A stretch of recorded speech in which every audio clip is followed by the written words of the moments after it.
ज्योतिष के उपायों के अंतर्गत एक रत्न ज्योतिष का उल्लेख आता है और बहुत सारे विद्वान इसे स्वीकार करते हैं। हमारे ज्योतिष के बहुत सारे विद्वान इसे यह कह के भी अस्वीकार कर देते हैं कि वैदिक ज्योतिष में रत्नों का कहीं भी उल्लेख नहीं मिलता है, लेकिन हमारे धार्मिक ग्रंथों में, हमारे पुराणों में, इसके अलावा हमारे ज्योतिष विषयक अन्य ग्रंथों में भी कहीं ना कहीं रत्नों का उल्लेख मिलता है। और रत्नों की जो आभा होती है, रत्नों की जो छवि होती है और रत्नों के जो रंग होते हैं, वो ना कहीं पर ग्रहों को एक रेमेडी प्रदान करते हैं, ग्रहों की नेगेटिविटी को खत्म करते हैं। एक कंट्रोवर्सी है, दो भागों में बटा हुआ है ज्योतिष का समूह, ज्योतिष के विद्वानों के मत। एक भाग कहता है कि जो हमारी कुंडली के कारक ग्रह हैं, जो सपोर्टिंग प्लैनेट हैं, उनके रत्नों को पहनाना श्रेयस्कर होता है। तो विद्वानों का दूसरा वर्ग कहता है कि जो ग्रह अकारक हैं, जो ग्रह हमें सपोर्ट नहीं कर रहे हैं, जो ग्रह हमें परेशान कर रहे हैं, उनके रत्न धारण करने से ग्रहों की नेगेटिविटी खत्म होती है और ग्रह शांत होते हैं, रत्न अपना पूरा प्रभाव देते हैं। यह अपने अनुभव का विषय है। बहरहाल बहुत से लोगों के ये अनुभव हैं, लेकिन हमारे जो अनुभव हैं वो ये हैं कि हमेशा सपोर्टिंग प्लैनेट का रत्न पहनाना चाहिए और अपने पॉजिटिव ग्रहों की पॉजिटिविटी को और भी बढ़ाना चाहिए। कई बार ऐसा होता है कि हमारे जो कुंडली के 2 या 3 सकारात्मक ग्रह होते हैं, वो एक अच्छी पोजीशन में नहीं होते हैं। कहीं ना कहीं वो अष्टम में बैठकर, छठे में बैठकर या द्वादश में बैठकर या अन्य ग्रहों के साथ युति करके पीड़ित हो जाते हैं। तो ऐसी स्थिति में हम सपोर्टिव प्लैनेट का ग्रह जो कारक होते हैं, उनके रत्न पहनाकर ग्रहों की तीव्रता को बढ़ा सकते हैं, ग्रहों की नेगेटिविटी को बढ़ा सकते हैं। रत्न कितना काम करते हैं, यह शोध का विषय है और हर व्यक्ति का, हर एक एस्ट्रोलॉजर का, हर विद्वान का ये अपना एक अनुभव है। और यहाँ पे सब अपने अपने अनुभवों का लाभ देते हुए अपने क्लाइंट्स को रत्न धारण करवाते हैं। बहरहाल रत्न की जो इंडस्ट्री है, वो उसका टर्नओवर हजारों करोड़ों रुपए का टर्नओवर है और मैं समझता हूं कि टर्नओवर जो है वो ऐसे ही नहीं है। कहीं ना कहीं रत्न जो हैं वो हमें फायदा देते हैं। अब ये एक अलग बात है कि हम बहुत ज्यादा अपेक्षाएं करें, तो इतनी अपेक्षा नहीं करनी चाहिए। इनका एक मॉरल सपोर्ट हमें प्राप्त होता है, हमें ये एक स्थायित्व प्रदान करते हैं। लेकिन आप यदि सोचें कि एक क्लर्क को कलेक्टर बना देगा, तो इसमें आपकी मेहनत भी आवश्यक है। दोस्तों, ज्योतिष में एक भाव यदि धर्म का है तो दूसरा भाव कर्म का है। नवम भाव से यदि धर्म देखते हैं तो दशम भाव से हम कर्म भी देखते हैं। यानी कि ज्योतिष के 12 भावों में धर्म और कर्म, इन दोनों का बराबर स्थान है। ज्योतिष कभी ये नहीं कहती है कि आप अकर्मण्य होकर बैठ जाइए। यदि ऐसा होता तो दशम भाव हमारी जन्म पत्रिका में नहीं होता। जो लोग कहते हैं कि यह भाग्य बताने का एक माध्यम है और ऐसा है और वैसा है, भविष्यवाणी जो होती है वो हमें अंधकार की ओर ले जाती है, वगैरह वगैरह, शायद उन्हें ज्योतिष का नॉलेज नहीं होता है, इसलिए वो ऐसी बातें करते हैं। बिना किसी भी विषय की गूढ़ता को जाने उसके ऊपर कमेंट नहीं करना चाहिए। तो कर्म करना आवश्यक है, भले ही कितने महंगे रत्न आपने क्यों ना धारण कर लिए हो।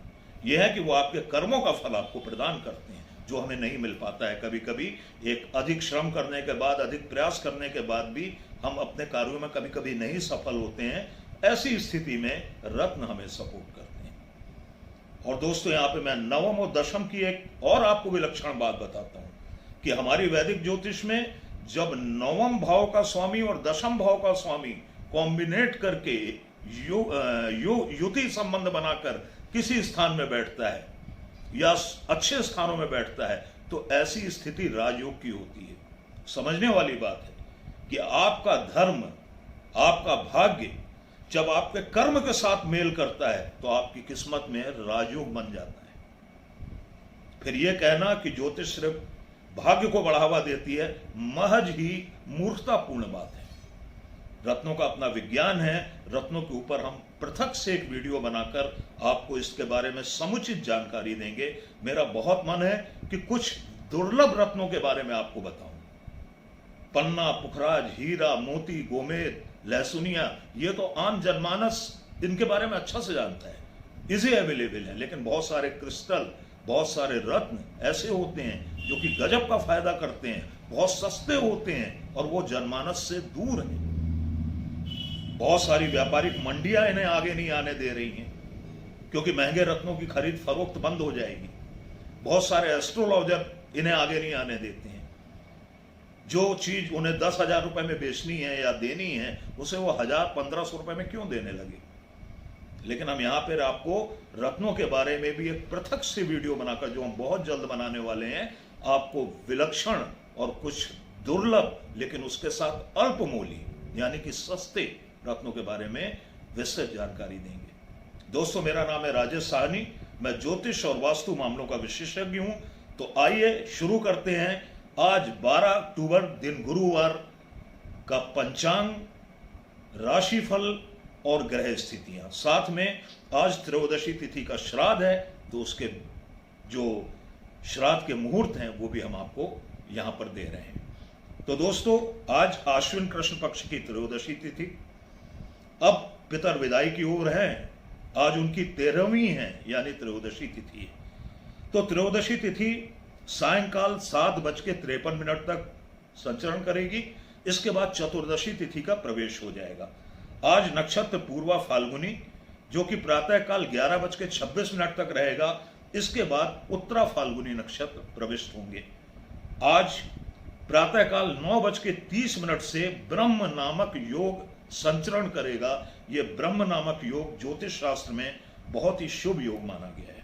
आज का अभिजीत मुहूर्त के बारे में हम आपको बता चुके हैं कि यदि पूरे दिन में आपको कोई भी अच्छा मुहूर्त नहीं मिल रहा हो तो आप अभिजीत मुहूर्त में अपने स्थायी महत्व के कार्यों को या शुभ कार्यों को शुरू कर सकते हैं।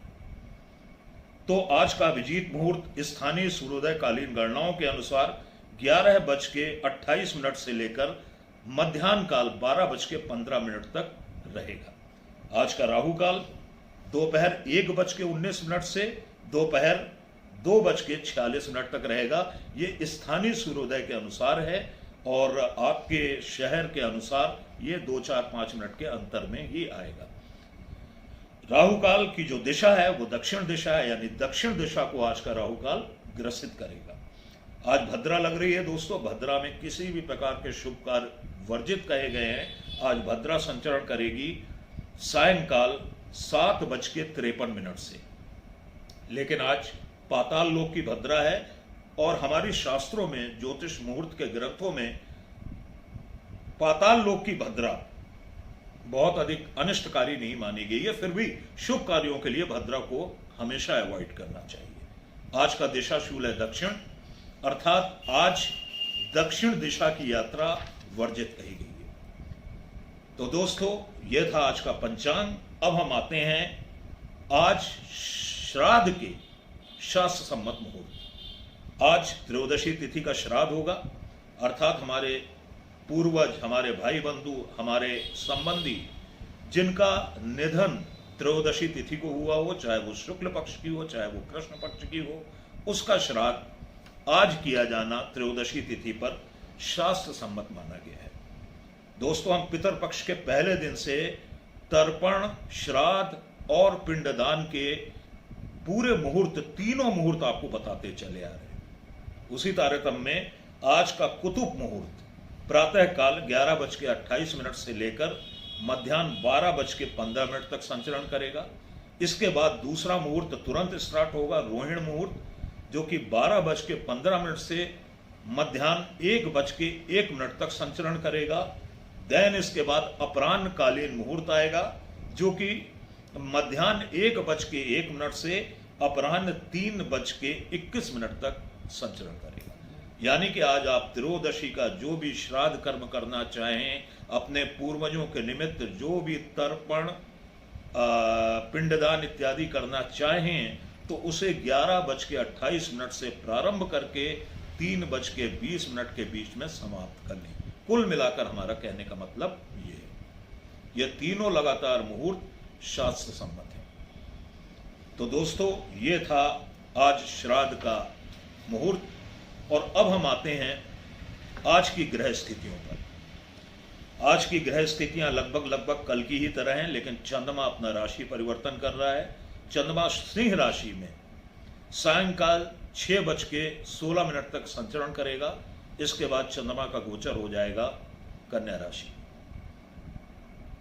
सूर्य कन्या राशि में, मंगल तुला राशि में, बुध कन्या राशि में, बृहस्पति मेष राशि में, शुक्र सिंह राशि में, शनिदेव कुंभ राशि में, राहु मेष राशि में और केतु तुला राशि में आज भी कल की तरह ही गोचर करेंगे। यहां पर हम यदि युति संबंध देखें तो आज शाम तक चंद्रमा और शुक्र का युति संबंध बनेगा। बृहस्पति और राहु का युति संबंध चला आ रहा है। सूर्य और बुध का युति संबंध बुधादित्य योग बना रहा है, लेकिन मंगल के साथ केतु का भी युति संबंध है, जो कि अच्छा नहीं है। आपकी जन्म पत्रिका के जिस भाव में बन रहा है उस भाव को वर्तमान समय में ये गोचर थोड़ा सा पीड़ित करेगा। इसके बाद हम देखते हैं कि आज कल की तरह आज भी वर्तमान समय में दो बड़े ग्रह वक्री चल रहे हैं, बृहस्पति और शनि। ये दोनों ग्रह वक्री हैं।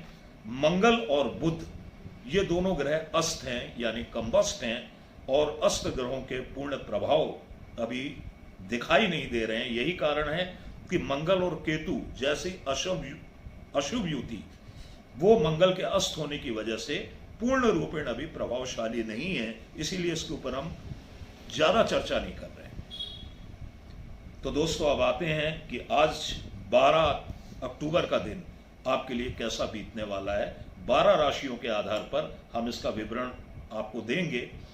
यहां पर हम आपसे फिर एक बार निवेदन करना चाहेंगे कि जो राशि आप ग्रहण करें, जिस राशि को आप देखें, वो आपकी जन्म पत्रिका का चंद्रमा जिस राशि में बैठा हो वही आपकी जन्म राशि होगी। यदि आपके पास जन्म पत्रिका नहीं है तब आप अपनी नाम राशि के आधार पर, नाम के पहले अक्षर के आधार पर अपनी राशि को देखें, इसका भी प्रभाव पड़ता है।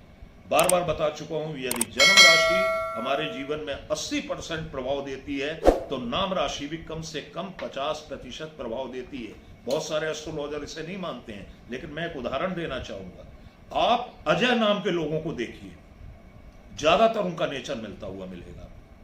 राजेश नाम के लोगों को देखिए, एक नाम के लोगों को आप देखिए और उनको आप अच्छे से उनको डीप में जाके उनका अनुभव कीजिए, उनकी लाइफ स्टाइल का, उनके नेचर का, उनकी चॉइस का, आपको कई चीजों उनमें कई बातों की समानताएं मिलेंगी। कुछ नाम के लोग होते हैं जिनका नेचर बहुत अच्छा होता है, जो बड़े हेल्पिंग होते हैं। कुछ नाम के लोग ऐसे होते हैं जो बड़े सेल्फिश होते हैं। तो नाम का बहुत प्रभाव पड़ता है हमारे जीवन में। कहने के लिए तो राम और रावण दोनों की राशि एक थी, नाम राशि, लेकिन फिर भी नाम का प्रभाव था कि राम भगवान बने और रावण राक्षस बना। इसलिए नाम का भी बहुत प्रभाव हमारे जीवन में पड़ता है। दोस्तों, तो आइए हम शुरू करते हैं आज का अपना राशिफल। सबसे पहले राशि चक्र की पहली राशि मेष राशि। मेष राशि के लिए आज का दिन लगभग ठीक रहेगा, लेकिन सायंकाल के बाद स्थितियां थोड़ा सा आपके अगेंस्ट जाने लगेंगी। थोड़ा सा मूड खराब होगा, आपको ऐसा लगेगा कि हमको जिन कार्यों की प्रतीक्षा थी कि वो बन रहे हैं वो डावाडोल होने लगेंगे। अप एंड डाउन्स थोड़ा सा होने लगेगा। आपके मूड में भी थोड़ा उतार चढ़ाव आएगा। थोड़ा सा आप डिप्रेसिंग फील करेंगे, या हो सकता है कि किन्हीं कारणों आपका स्वास्थ्य भी थोड़ा बहुत प्रभावित हो। बहरहाल आज का दिन आपके लिए मनोरंजक रहेगा। संतान से संबंधित कार्यों में भी आपको सफलता मिलेगी। इसके अलावा मीडिया से जुड़े हुए जो लोग हैं, लेखन और पत्रकारिता से जुड़े हुए जो मेष राशि के लोग हैं, उन्हें 100% आज कुछ ना कुछ शुभत्व से पूर्ण घटनाओं को वो देख सकेंगे। मेष राशि वाले आज अपने दिन की शुरुआत यदि हनुमान चालीसा के पाठ के साथ करते हैं तो आपके लिए आज का दिन अनुकूल होगा। वृषभ राशि वालों के लिए अब बुरा समय थोड़ा सा खत्म होने की स्थिति पे है। पिछले 2-3 दिन मानसिक रूप से थोड़े से डिप्रेसिंग रहे हैं, अप एंड डाउन्स ज्यादा रहे हैं, उतार चढ़ाव, कभी खुशी कभी गम जैसी स्थिति रही है, लेकिन अब एक स्टेबल पोजीशन में आप पहुंचेंगे। धार्मिक आध्यात्मिक कार्यों के लिए आपका ये वर्तमान समय का गोचर बहुत अच्छा है। आपका पूजा पाठ में मन लगेगा, आप धार्मिक आध्यात्मिक या वर्तमान समय में जो पितर पक्ष चल रहा है उसके लिए भी आप समर्पित होंगे। आने वाली नवरात्रि की भी आप तैयारियां जोर शोर से करेंगे।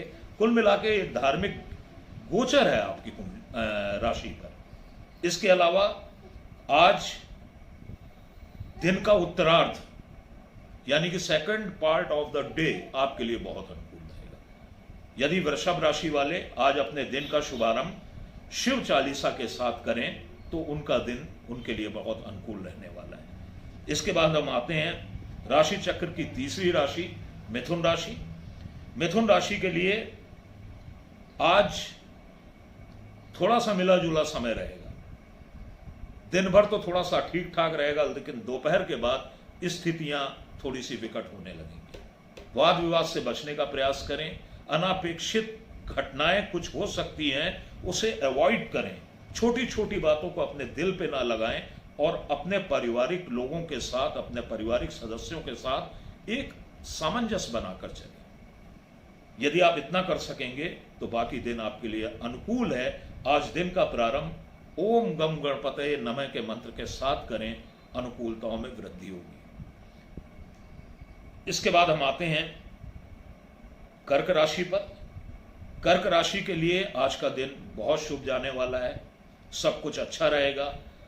आप थोड़ा सा फोकस करेंगे, जैसा मैंने कल बताया था आपको कि अपने आर्थिक मामलों की तरफ आप फोकस करेंगे, लेकिन फिर भी आज आपको अपने भाई बंधुओं का, अपने रिश्तेदारों का या अपने मित्रों का अच्छा सहयोग मिलेगा। आप यदि आज सक्रिय रहते हैं, एक्टिव रहते हैं, तो आप बहुत सारे अपने कार्यों को कर ले जाएंगे। हम आपको सलाह देते हैं कि आज आप बैठकर काम करने की बजाय जो चलते फिरते होने वाले कार्य होते हैं, ऐसे कार्यों को अपने हाथ में लें। सफलता आपको चलने फिरने से मिलेगी, गतिमान होने से मिलेगी। तो दोस्तों, आज कर्क राशि वाले यदि अपने दिन का प्रारंभ हनुमान चालीसा के पाठ के साथ करते हैं तो आपके दिन की अनुकूलताओं में और भी ज्यादा वृद्धि होगी। सिंह राशि वालों के लिए आज का दिन अनुकूल है। अभी पिछले दिनों की जो असमंजसताएं थी वो समाप्त होने को हैं। आप कहीं ना कहीं से अपने अर्थ लाभ को मजबूत करने के प्रयासों में रहेंगे और प्रयास में सफल भी होंगे। अगले 1-2 दिन में कुछ आप फंड जुटाने की यदि जुगाड़ में लगे हुए हैं तो आपका कार्य सिद्ध होगा। इसके अलावा आपका जो पारिवारिक माहौल है वो बहुत हद तक आपके पक्ष में रहेगा। आपको अपने परिजनों का पूरा सहयोग मिलेगा। स्वास्थ्य लाभ भी आप बहुत तेजी के साथ करेंगे। मैं 3-4 दिनों से लगातार बता रहा हूं। और सिंह राशि वाले यदि आज अपने दिन का प्रारंभ दुर्गा चालीसा के पाठ के साथ करते हैं, सिर्फ एक आवृत्ति पाठ के साथ, तो उनकी अनुकूलताओं में वृद्धि होने की पूरी संभावना है। कन्या राशि वालों के लिए दिन बहुत अनुकूल नहीं है, लेकिन दिन का उत्तरार्ध जैसे जैसे दिन बीतने लगेगा, आपकी नेगेटिविटी या कुछ नेगेटिव बातें यदि हो रही होंगी या कुछ परेशानियां पिछले 1-2 दिन से आ रही होंगी, वो धीरे धीरे समाप्ति की ओर आ जाएंगी। आप थोड़ी सी शाम के बाद राहत महसूस करेंगे, रिलैक्स फील करेंगे, आराम करना चाहेंगे, एक रिलैक्स जोन में जाना चाहेंगे। कुल मिलाकर आपके लिए मिला जुला दिन जरूर है, लेकिन शाम से सितारे आपके पक्ष में आ जाएंगे। कन्या राशि वाले भी भगवान गणपति की पूजा उपासना के साथ अपने दिन का प्रारंभ करते हैं तो उन्हें दिन की अनुकूलताएं प्राप्त होंगी। इसके बाद हम आते हैं राशि चक्र की 7वीं राशि तुला राशि। तुला राशि वालों के लिए दिन लगभग अनुकूल रहेगा, लेकिन उसके बाद आपके बने बनाए कार्यों में थोड़े से विघ्न भी आ सकते हैं, जो आज भी रहेंगे और कल भी रहेंगे।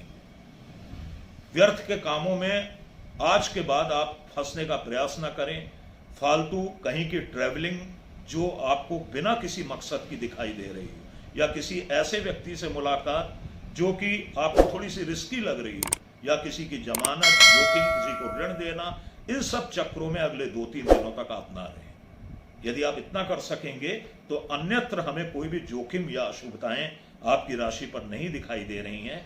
आज यदि दिन का प्रारंभ आप हनुमान चालीसा के पाठ के साथ करते हैं तो आपकी अनुकूलताएं में वृद्धि होगी। इसके बाद हम आते हैं राशि चक्र की 8वीं राशि वृश्चिक राशि। आज का दिन आपके लिए बहुत शुभ है। आप जिन कार्यों के लिए प्रयास कर रहे हैं जिन कार्यों को निपटाने के लिए प्रयास कर रहे हैं वो धीरे धीरे धीरे धीरे शाम तक पूरे होने लगेंगे। आपके परिजन भी आपको सपोर्ट करेंगे, आपके इष्ट मित्र भी आपको सपोर्ट करेंगे और आपके सहयोगी जो कि कार्य क्षेत्र में हैं वो भी कहीं ना कहीं आपको सपोर्ट करते हुए दिखाई दे रहे हैं। जो लोग रोमांटिक रिलेशन में हैं उन्हें भी राहत मिलेगी। यदि उनके संबंध अच्छे नहीं चल रहे हैं तो आपका लाइफ पार्टनर का सपोर्ट भी आपको मिलेगा। कुल मिला के आज का दिन बहुत शुभ है और इस शुभ दिन का आपको लाभ उठाना चाहिए। वृश्चिक राशि वाले यदि दिन का प्रारंभ कल की तरह आज भी हनुमान चालीसा के पाठ के साथ करते हैं तो उनकी शुभताओं में अभिवृद्धि होगी। इसके बाद हम आते हैं राशि चक्र की 9वीं राशि धनु राशि। धनु राशि वालों के लिए आज का गोचर लगभग अनुकूल ही कहा जा सकता है। किसी भी प्रकार की नेगेटिविटी यहां पर हमें दिखाई नहीं दे रही है, लेकिन अपने परिजनों के हितों का, उनकी मांगों का, उनकी रिक्वायरमेंट का ध्यान थोड़ा आपको रखना होगा। वाहन चालन में भी थोड़ी आपको सावधानी बरतनी होगी। इसके अलावा दिन लगभग आपके अनुकूल हैं, आपके मनोरथ की सिद्धि होगी, इच्छित कार्यों के पूर्ण होने की भी यहाँ पर हमें संभावना धनु राशि वालों के लिए दिख रही है। भगवान विष्णु की पूजा, भगवान विष्णु की पूजा में हो सकता है विष्णु सहस्रनाम, और सबसे अच्छा गजेंद्र मोक्ष का पाठ। गजेंद्र मोक्ष का पाठ भगवान विष्णु की पूजा के लिए बहुत अद्भुत माना गया है। आप किसी भी प्रकार के संकट में फंसे हों, किसी भी प्रकार की दुविधाओं में फंसे हों, तो गजेंद्र मोक्ष का पाठ आपको बहुत राहत देगा। तो हमारी धनु राशि वालों के लिए सलाह है कि वो चाहें तो गजेंद्र मोक्ष का पाठ नियमित करें। इसके बाद हम आते हैं राशि चक्र की 10वीं राशि मकर राशि। मकर राशि वालों के लिए कल का दिन अनुकूल नहीं था, आज के दिन का पूर्वार्ध भी अनुकूल नहीं है, लेकिन धीरे धीरे आपका मूड ठीक होता चला जाएगा। पुरानी समस्याओं से आप या पुरानी एक खराब मानसिक स्थिति से आप उबरने लगेंगे। थोड़ी सी हैप्पीनेस फील करेंगे, अपने आप को व्यस्त रखने का भी प्रयास करेंगे और व्यस्त रखेंगे भी। अगले 2 दिन आपके किसी धार्मिक कार्यों में बीतने वाले हैं। धर्म अध्यात्म की ओर आपका रुझान बहुत अधिक होगा और आप इन्हीं कार्यों में संलग्न रहेंगे और आपको बहुत प्रसन्नता भी मिलेगी इन कार्यों में संलग्न रहते हुए। मकर राशि वाले यदि अपने दिन का प्रारंभ आज गणपति पूजन के साथ करते हैं तो दिन सर्वथा अनुकूल रहेगा। इसके बाद आते हैं हम राशि चक्र की 11वीं राशि कुंभ राशि, जो कि अपने आप में एक बहुत बलवान राशि मानी गई है। दिन लगभग शुभ है, लेकिन जैसे जैसे दिन घटने लगेगा, माफ कीजिएगा बढ़ने लगेगा, आपको प्रतिकूलताएं भी दिखाई देने लगेगी। थोड़ा आपका मूड खराब हो सकता है, आपके अंदर नेगेटिविटी आ सकती है, आपको भविष्य की चिंता हो सकती है। इसके चलते आप सर दर्द भी मोल ले सकते हैं, कोई डिप्रेशन भी मोल ले सकते हैं, या आप बहुत निगेटिव भी हो सकते हैं। तो अपने इन चीजों को ऑब्जर्व करें, अपने आप को देखें, अपने आप को वॉच करें, थोड़ी सी हमारी बातों को भी याद कर लें यदि ऐसी स्थिति आपके साथ आ रही है, और ये विश्वास रखें कि अगले 1-2 दिन में सब कुछ सामान्य हो जाएगा। आप जैसा सोच रहे हैं वैसा कुछ होने वाला नहीं है, क्योंकि शनि आपकी राशि पर से गोचर करते हुए, कल भी मैंने बताया था, आपका थोड़ा सा मूड अपसेट कर देते हैं, आपको नेगेटिव विचारों में कहीं ना कहीं लेकर चले जाते हैं, क्योंकि शनि जो होते हैं वो नैराश्य के ग्रह होते हैं। साधु संत हैं शनि, धार्मिक और आध्यात्मिक ग्रह हैं शनि। बहुत सारी कुंडलियां मैं ऐसी देखता हूं कि जिसमें व्यक्ति के जीवन में शनि डिमांड करते हैं। सिर्फ एक कुंडली का एक ग्रह ही इतना बलवान हो जाता है कि शनि कहते हैं कि जाओ तुम पूरा का पूरा धार्मिक और आध्यात्मिक जीवन जियो, वहीं तुम्हें सफलता मिलेगी, वहीं पर तुम्हें प्रसिद्धि मिलेगी। और व्यक्ति इन बातों को समझ नहीं पाता है, वो घर गृहस्थी के मैटर में उलझा रह जाता है। लेकिन थोड़ा सा भी वो यदि अपने जीवन को मोल्ड करता है तो सफलताएं उसके चरणों में आ जाती हैं। तो शनि की वजह से थोड़ा सा आपका गोचर प्रभावित हो रहा है। शनि की शांति करें, शनि की रेमेडी करें, शनि के दान करें, या शनि के निमित्त आप लगातार सुंदरकांड का पाठ किया करें। इसके बाद आते हैं हम राशि चक्र की अगली राशि मीन राशि। दिन लगभग सामान्य रहेगा, लेकिन शाम आपकी बहुत अच्छी रहेगी। आप एंजॉय करेंगे, मनोरंजन के लिए भरपूर आपके पास समय होगा। आप अपने लाइफ पार्टनर के साथ भी अपनी बातों को शेयर करेंगे, अपने लाइफ पार्टनर को पूरा वेटेज देंगे, उनकी फीलिंग्स को समझेंगे। इसके अलावा किसी भी आयोजन में भी आपकी हिस्सेदारी अगले 1-2 दिनों में हो सकती है। कुल मिलाकर मीन राशि वालों के लिए आज का दिन अच्छा जाएगा। मीन राशि वाले यदि भगवान विष्णु की साधना उपासना के साथ अपने दिन का प्रारंभ करते हैं तो उनकी अनुकूलताओं में जो दिन की थोड़ी बहुत प्रतिकूलता है वो भी कम से कम कुछ हद तक कम होंगी। हम ये नहीं कह रहे हैं कि पूजा पाठ करने से, उपाय करने से कोई भी चीज खत्म हो जाती है, लेकिन यह 100% है कि कम हो जाती है। तो दोस्तों, हमारा ये वीडियो आपको कैसा लगा हमें जरूर बताइएगा। और इसके अलावा यदि आपको लगता है कि आप हमारे प्रति थोड़े से थैंक्सफुल हैं, आपको लगता है कि हम आपकी कुछ मदद कर पा रहे हैं, आपके ज्ञान को कुछ एनहेंस कर पा रहे हैं, तो हमारे चैनल को सब्सक्राइब कर दें, हमारे वीडियो को लाइक करें। हम बहुत जल्द अगले वीडियो में आपसे फिर मुलाकात करेंगे। तब तक के लिए राधे राधे, जय श्री कृष्ण।